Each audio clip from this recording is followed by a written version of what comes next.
Good morning mga boss. Today tuturuan ko kayo kung paano magpalit ng oil sa Aerox natin mga boss. Based sa manual mga boss, ang pagpalit ng engine oil is every 3,000 kilometers.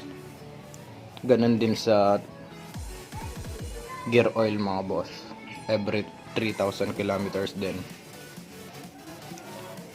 Pero ako mga boss, ang pagpalit ko ng engine oil is every 1,500 or 2,000 kilometers.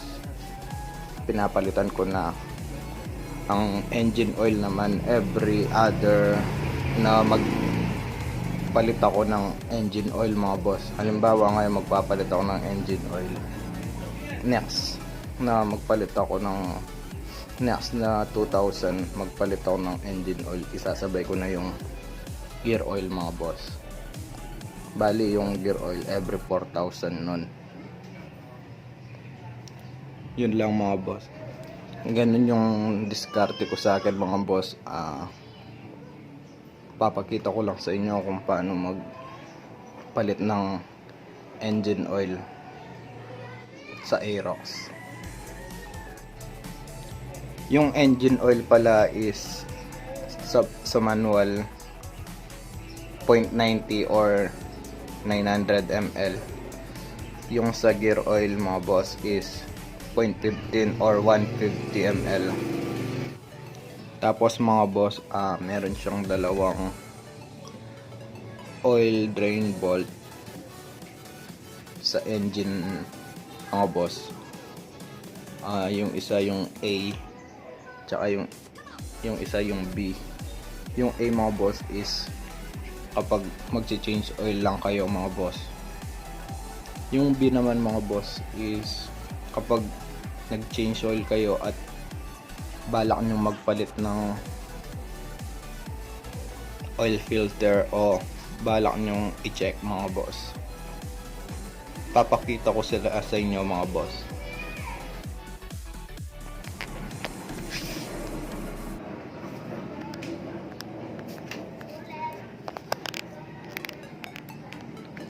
Ayan sila mga boss. Ito yung may oil filter. Ito yung kapag mag-change oil lang.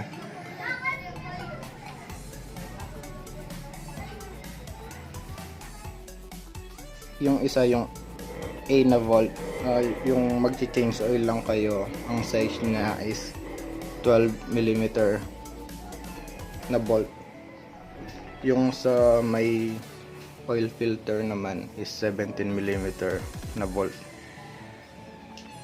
First step mga boss, i-warm up muna natin yung engine ng ilang minuto mga boss.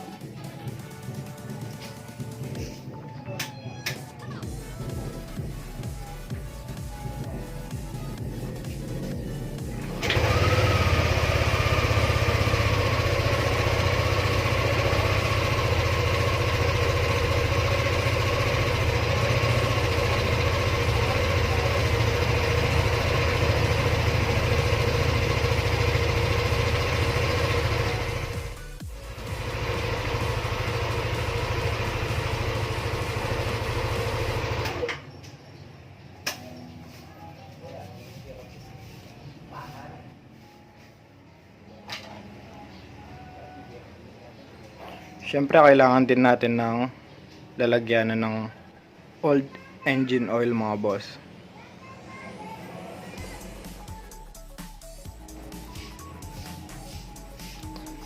Ayan na siya mga boss.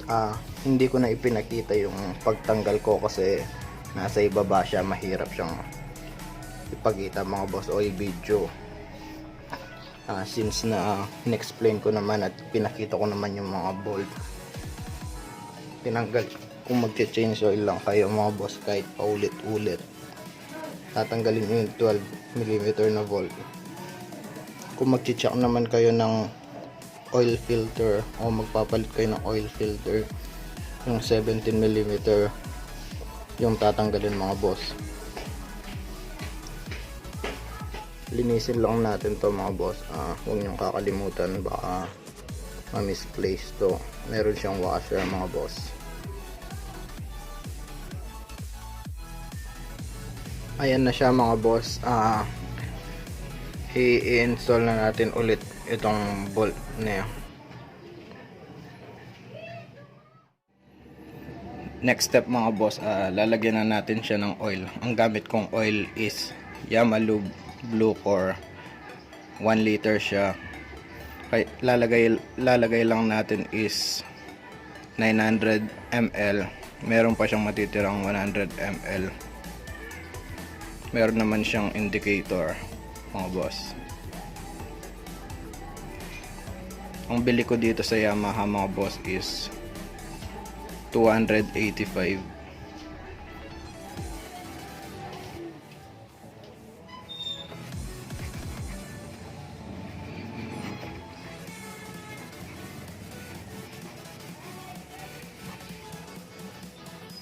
Ayan mga boss, bago natin buksan yung dipstick niya mga boss, is linisan muna natin siya para walang makapasok na dumi.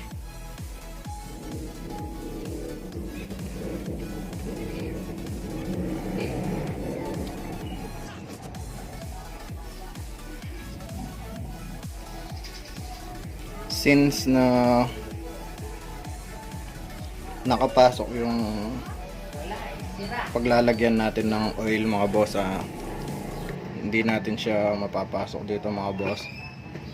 Gagamit tayo ng imbudo at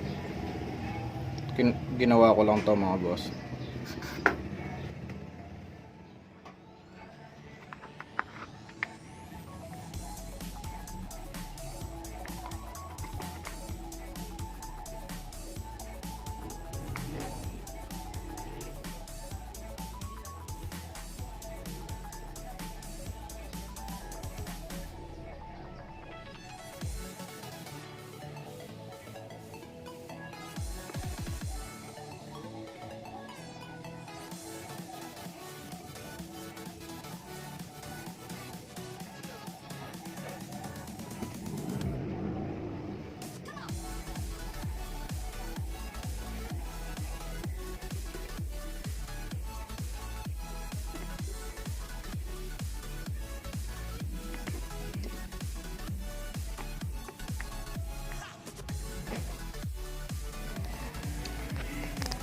Ayan na siya mga boss.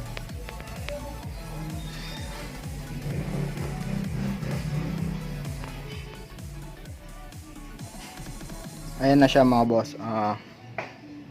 I-install na natin to. Huwag niyong kakalimutan tong o-ring, baka mahulog. Install na natin siya mga boss.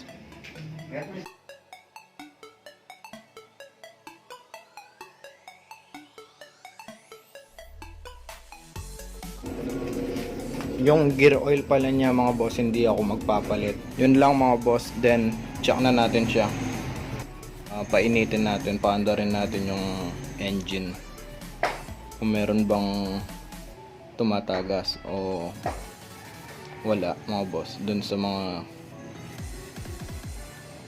tinanggal natin.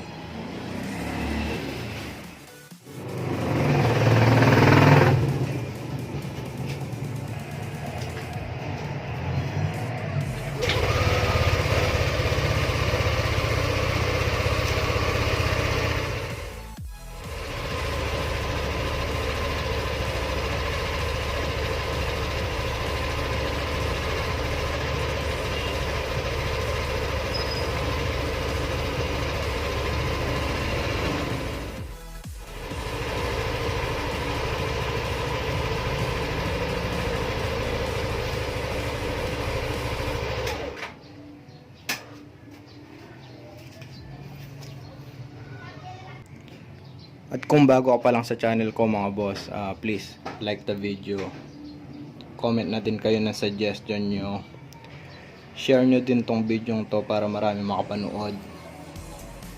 Syempre subscribe na din kayo mga boss for more video.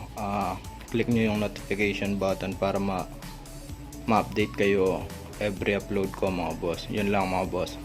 Ride safe.